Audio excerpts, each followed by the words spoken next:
Hello, my name is Angharad Hurle and I'm a legal director specialising in inquiries, inquests and confidential investigations. Today's episode of Through the Inquisitor's Lens is part 2 of the podcast titled To CP or Not to CP. In this episode we cover legal fees as a co-participant funded by the inquiry, the impact of report publication and the implementation of recommendations. I originally sat down with Clive Smith, President of the Haemophilia Society, in February of this year. In April, the chair of the Infected Blood Inquiry announced that the inquiry would be reconvened in May to address the government's response to compensation. Clive and I sat down to record a short update following these hearings. There are therefore 2 parts to this episode. As a co-participant, the Society obviously is a charity and it had its legal fees paid for by the inquiry. What was the impact of that, do you feel, on the Society, if any? It was obviously incredibly helpful to be represented and to be represented by you personally, Angharad, and Eversheds more broadly, with your deep experience with inquiries. We couldn't have done it without you. It would have been impossible for us to engage, and unless I'd given up full-time work and various other trustees and other people had done it, and even then I'm sure we wouldn't have done half the job we did on it. As an organisation, it was incredibly challenging. We spent, I think, the best part of £1 million on the inquiry over recent years. And that's not going back to 1989 in terms of the work that's taken place over the decades. But since the inquiry was announced, 600,000 of that money came from a legacy that was left to us by one of our members. And so financially, the cost has been significant.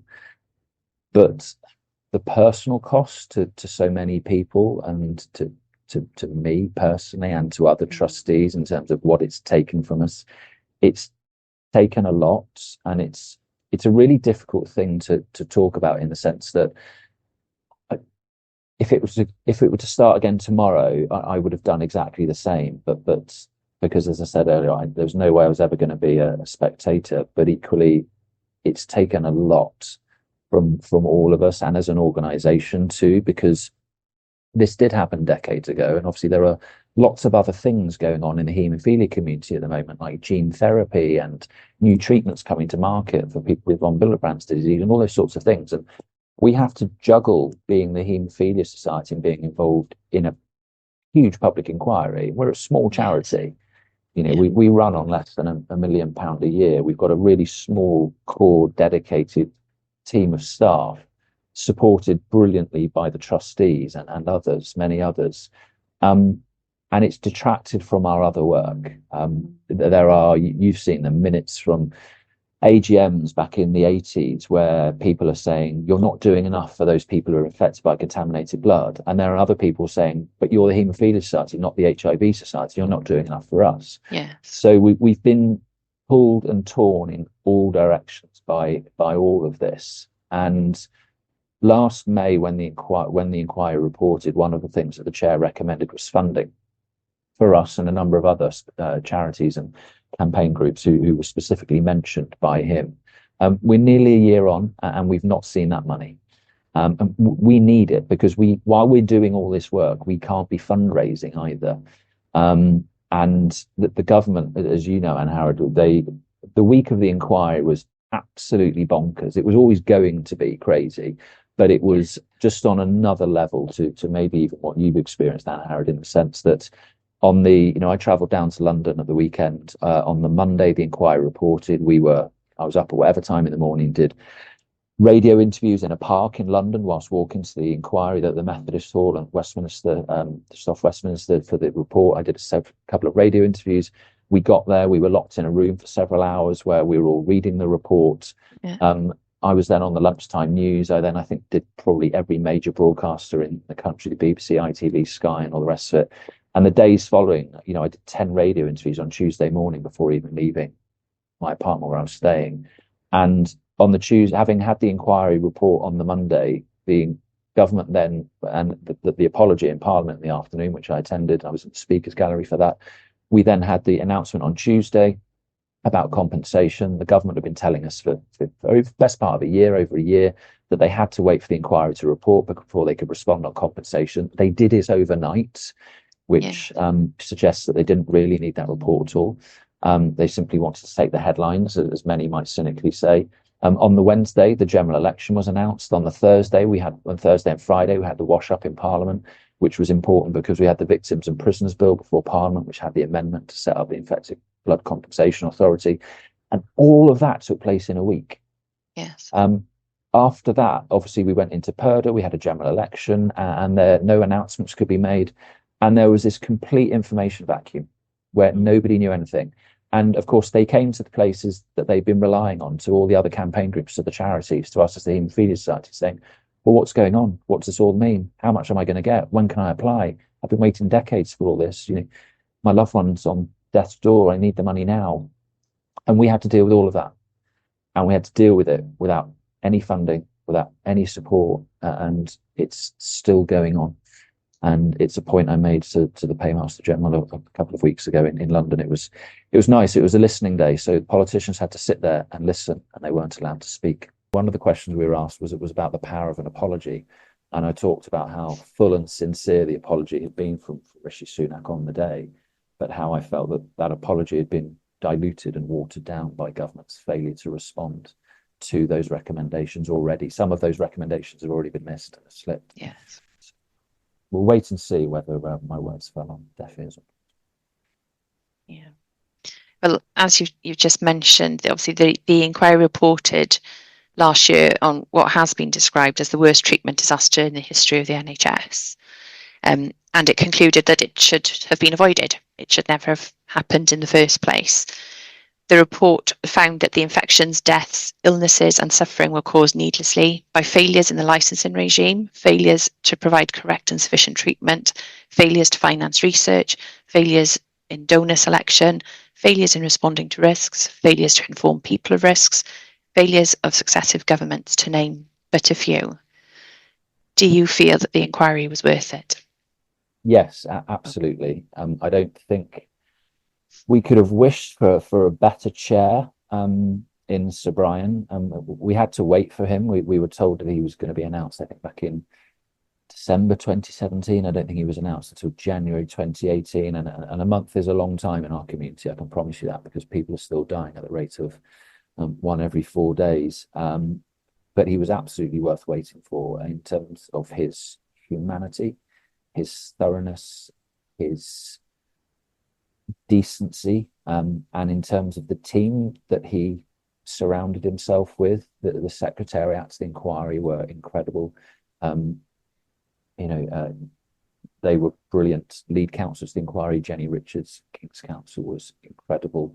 I have nothing but respect and admiration for her, and the impact this has on everybody involved is huge. It takes people away, you included, Angharad, from our loved ones, from our personal lives and all those things. But was it worth it? Yes, because I think Sir Brian's conclusions went further than anybody could have imagined and hoped. And I say that by comparison with other inquiries. We've touched upon the Lindsay inquiry in Ireland, Creever inquiry in Canada. There are other inquiries in New Zealand and in Japan and in France. Some people went to prison in France, for example. But his conclusions and recommendations went further, in the sense of saying that, look, we knew about bloodborne viruses, and we were told by the World Health Organization in the mid-70s, don't import products from other countries. Bloodborne viruses are dangerous and they can kill. And Sir Brian said that, had more money been spent on heat treating to kill those viruses back then, A, it would have been successful, and B, it would have inadvertently killed HIV without even realizing that would have been the effect of it. And to go back to your point, when he said that so much of this could and should have been avoided, and I don't think any other inquiry has gone that far. They've talked about the state of knowledge. You'll appreciate this, Angharad, as a lawyer, but I was always taught that chronologies are important in terms of what we knew when, how do we behave, how do we respond, how did we act. And Sir Brian was just so compellingly clear in his conclusion of saying, we knew this, and the licenses to import these products should never have been granted. Had they never been granted, this should have been avoided. And it was just so succinct and clear. You didn't have to. I talked a few moments ago about explaining this scandal to people, but the clarity that his conclusions came with, you didn't really need to know much. Just that these products were dangerous, the licenses should never have been granted, and all of this could have been prevented. It was that clear after so many years, and we've talked about the deluge of information, the amount of questions that were asked. He was just so succinct and clear. And on the one hand, that's amazing, and it's been incredibly cathartic. On the other hand, it's really hard for people to take, because they look around that room and think those people should still be here. Yes. If talking to somebody now, considering to CP or not to CP, what would your advice be? Following my experience, I would recommend people consider being CP. And I say that because I had to have a long chat with myself about whether I wanted to do it, whether I could do it, and how much it was going to take out of me. However much you think it's going to take out of you, it will take more. I'll say that to you now. Yes. But you also have to consider whether in 2, 3, 5, however many years' time, once it's concluded, if you didn't take part in it, how you would feel about that. Did you miss the boat, the ferry, the huge ship sailing past you? And you might answer yes. So I think in terms of being a CP, I think there are lots of things to consider, such as how else might I be involved? So I've talked already about the fact that we as a charity obviously had a community, and many of those weren't core participants. No. And so they fed into our thinking and what we did. So that doesn't mean that they weren't involved. That doesn't mean they weren't a participant. They simply weren't a core participant. So I think there are levels of engagement and involvement with an inquiry. And I think you might want to consider, what is it that's special or unique about my circumstances? Do I have something particular to offer in terms of my experience itself of all of this? Or is there, we had some members, for example, who've been involved working in the NHS, and some of them are really helpful in terms of critiquing reports and other things. And they were able to provide huge benefit to us as a charity. So are there other ways in which you could be involved? Or is it core participant or nothing for you, which it probably was for me? So in terms of being a core participant, I would certainly say it's been rewarding and something that I felt personally I needed to do. But I would counsel others to think long and hard before doing it themselves. I'm certainly not saying don't do it, or certainly saying don't do it, but I would say I think you need to have that long conversation with yourself that I did. I say long, it probably took about 5 minutes, but I was effectively just trying to talk myself out of it. I think I'd made up my mind. But as I say, think you had. Yeah, I'm lying to myself, aren't I? So yes, but I would seriously consider, talk to others about how else you might be involved in the inquiry, because actually for many people who are inquiry, just turning up every day was enough. Yes. Being there, supporting others, listening to witnesses. And actually, if they had a question, they could just tell someone else who was a core participant, and they might put it forward on their behalf. I wouldn't say that to Brian if he was listening, but there are other ways of feeding in directly if you've got this burning question. And the other brilliant thing was, Jenny Richards was so engaging, and people would just walk up to her and talk to her. And if you said something that she thought was important or might be helpful, then she'd ask the question, even if you weren't the CP. I'm sure you wouldn't be excluded simply because you weren't the CP. If she thought it was a question worth asking, she would. So I suppose it very much depends on your own personal perspective, and it also depends on the architecture of the particular inquiry you're involved in, because there might not be the opportunity to engage if there aren't charities and others involved in the way that we were. But if there are, or there's another way in which you can feed in, then certainly consider, is there a middle ground that you might consider taking rather than being a core participant? But it's certainly worth discussing and thinking about. But if you are like me, you feel that there's no way the ship's going past, then I'd certainly encourage you to make the application. And would your answer be any different from the Haemophilia Society's perspective? No, I think there's absolutely no way as a charity of over 70 years standing who've been so heavily involved, this time. Even if we weren't named in the terms of reference, we absolutely would have applied to be a core participant. So no. And I say that despite everything that's gone on, and the struggles and the challenges and the different directions we've been pulled in over recent years, there's absolutely no way, I think, as a charity, that we could have retained any credibility without being heavily involved in the inquiry itself. Yeah. Okay. Well, thank you very much for your time and for talking to me today, Clive. Despite working with you for 6 years, I have still found it very informative. And I know that the battle continues regarding compensation. And I just wish you and the wider community the best of luck in those ongoing endeavours, and really hope that you all achieve what you've worked so hard to try and achieve for so long. So thank you very much for taking the time to talk to me today.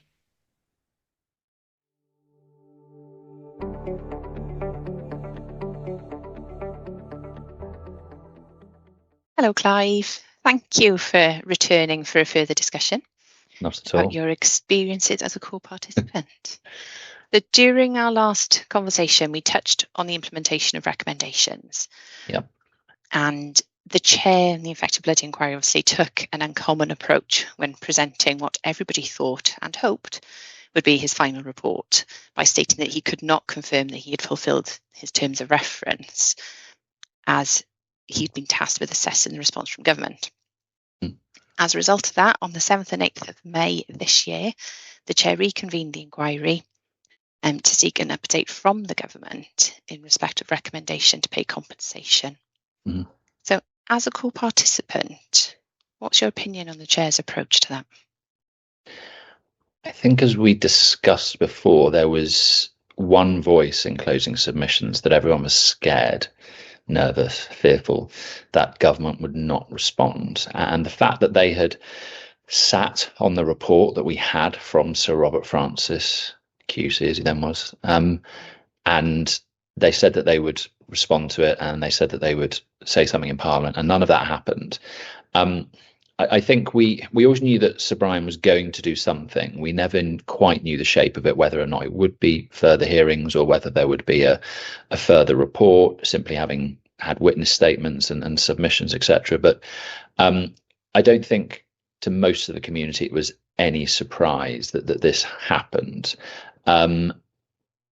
Because we know it's a recurring issue in public inquiries. And indeed, I don't think we mentioned in the last podcast, but that the House of Lords have just concluded their own investigation or inquiry into inquiries. And I think it was Lord Norton who was speaking at the Bar Council conference in Birmingham a week or two ago.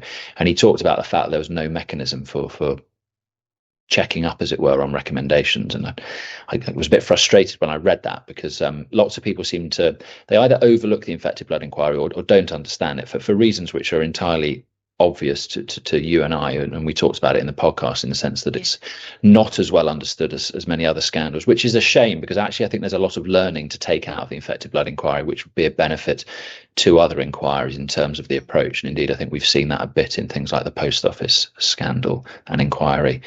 But it's no surprise, really. One, simply because of what we've experienced within the contaminated blood scandal and the infected blood inquiry itself. But two, because, as you know, and listeners, many listeners will know too, that compensation is something that government struggles with. It's not just infected blood, it's the post office scandal, it's Windrush. And, you know, I think that the chief executive of our charity, the Haemophilia Society, spoke at an event in Parliament last year, which was set up by one of the all-party parliamentary groups, about compensation that we should have, sadly. You know, wish it wasn't so, but we should have some sort of system that when compensation needs to be paid, that we should have an off-the-shelf system. We should just be able to dust off and say, well, this is what we did last time, and this is how we can amend it and use it this time. But we don't. And I think one of the things that we talked about, one of the issues that what many might call the glacial progress in relation to actually getting the payments out the door, is that there are the infected and the affected in the infected blood inquiry to deal with. So those who are infected have been receiving support payments for some years now. So they are known, they are identifiable, they are a defined category. But the affected, the parents, the siblings, the wives, and I say that in plural. Some people may have been married, divorced, and married again during the current civil war, and maybe even third or fourth time, who knows. But in terms of being able to identify those, that hasn't happened. And there was a meeting we had with the Cabinet Office where one of the campaigners said that government should be putting the scaffolding in place now. We shouldn't be waiting. Government has already accepted that it's going to pay compensation should it be recommended. It was always going to be recommended. And so work could have happened in the meantime in terms of implementation of this recommendation. And sadly, we could have been a huge leap further forward than we are now in terms of the timing, the implementation of that recommendation. When you signed up to be a core participant, did you ever envisage a situation where the final in inverted commas report would be published, but then there would still be the possibility of further hearings, etc., after that? No, I think that's because it was 7 years or so ago now. I think there was just so far in the distance. I suppose the primary hope and the primary consideration for everybody was getting a good report, and I always knew that, but it was confirmed when I spoke to the chief executive of the Irish Society, Brian O'Mahony, who sort of led much of their inquiry there some years ago now. And he said to me, and indeed David Page in Canada at the Canadian Society, they both said the same thing to me. They said, you need two things. They said, one, you need a good report, and two, you need a good government response. And so we always knew that getting a good inquiry, getting a report with which we could do something with, was only ever phase one. I don't think we ever really had time to stop and think and consider what the shape of that second part might take, as you say, in terms of reconvening hearings, or would this be some parliamentary select committee, which is obviously part of Sir Brian's recommendation in terms of the way these things should be followed up in the future, pulling the minister over the coals and saying, why aren't you doing this more quickly, or why hasn't this been done, etc. So I suppose we were just so involved in phase one that we couldn't quite see that wood for the phase one trees that we've been dealing with for so long. So now we have had a bit of time to breathe. I think when Sir Brian published his report and said, I'm not closing the book on this, we knew that was always a prospect. And to an extent, I suppose, many people may have felt that just having that threat hanging over government would be sufficient. That might be enough. And I think we have to, again, talk about the political climate, because there had been a change in government. And I don't mean this politically in any way, whether it be Conservative, Labour or Lib Dem or any other party for that matter. But I think there was a wave of optimism that people were living under last year, that we perhaps felt that there was a new government, there'd be new ministers, and actually they might challenge the status quo a little bit more. And so we felt the timing of it was important. So I suppose those two things together, firstly, having that threat, if you want to call it that, or that prospect hanging over government. And secondly, that there was this new government and they might say, do you know what, let's do things differently. He's done this for a reason, and we should, we should hold good on what it is we've said in opposition for so long that we think should happen. So I suppose that was, perhaps naively, who knows, many people's hopes, I suppose, that we would never need to get this far, that simply the threat and that new wave of optimism might be enough to carry us through, but clearly not. You mentioned there that the threat or possibility of returning, was there, is clearly an option when the final report was published. As a core participant, you were given the opportunity to then provide further submissions in May. Yes. Was that helpful to be actually able to have that opportunity to continue to contribute to the implementation of the recommendations, do you think? It was for two reasons. I think, firstly, we've been telling the government what they needed to do for a long time. And I don't mean that in a patronising way, but I think so often with these things that, and we mentioned earlier, when we recorded, but talked about the patronising disposition of unaccountable power. It's always a case that government or the civil service think they know best, or they think they know better. And it's not that we're saying, well, we have to be involved. It's a case of we're saying we can help you. We can make this easier for you. And I think the fact that offer of help, which is given freely, I'm a volunteer, so many other people are volunteers, and they're fed up of volunteering their time freely and being ignored. And it's not a case of we're saying we know better. It's just a case of saying, look, we can help you. Stop trying to do this on your own, and quite frankly, stop getting it wrong all the time, because together we will get there faster and we will get there better. So I think having somewhere central to be able to focus and channel that energy and that frustration was important. But secondly, coincidentally, it fulfilled one of the other recommendations of the inquiry, which was recommendation 2 was about memorialisation and commemoration. And one of the recommendations was that there should be at least 3 meetings of the community over 6 months, or every 6 months, for at least 3 further meetings. And we were over a year after, or coming up to the year anniversary, and government haven't implemented that, because we talked before about how important it was for the community to come together and to be together. And people were off in their different parts of the country or wherever they were, feeling frustrated. And I think just that ability to be together and offload and talk about those frustrations, I think, was very cathartic for the community. So it was an unintended consequence, I think, of the inquiry reconvening, that actually almost one of the other recommendations was implemented by getting everyone together. And it was incredibly helpful. I saw people from Scotland and around the UK that I was able to speak to and have conversations with, that those conversations would take weeks sometimes to arrange and organise, etc. But just being able to do that all on one day and catch up with people was incredibly helpful and useful and important for the community.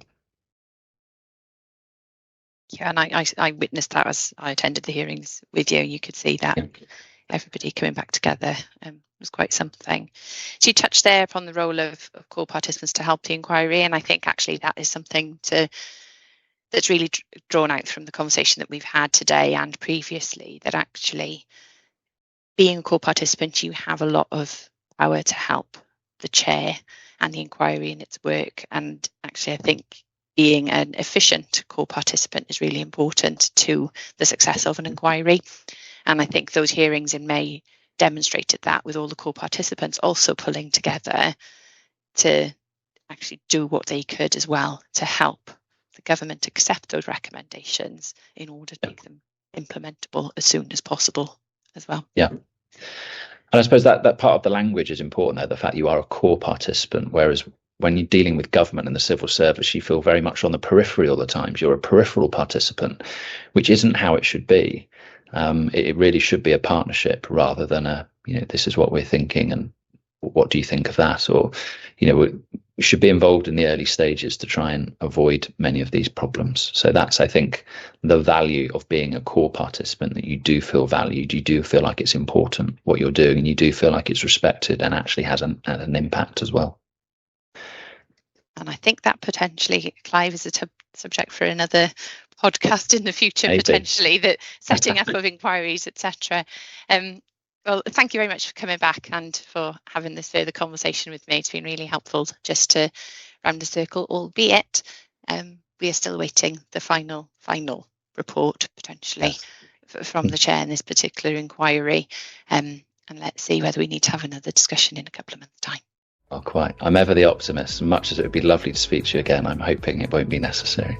I won't take it personally, Clive, but thank you very much. Thank you.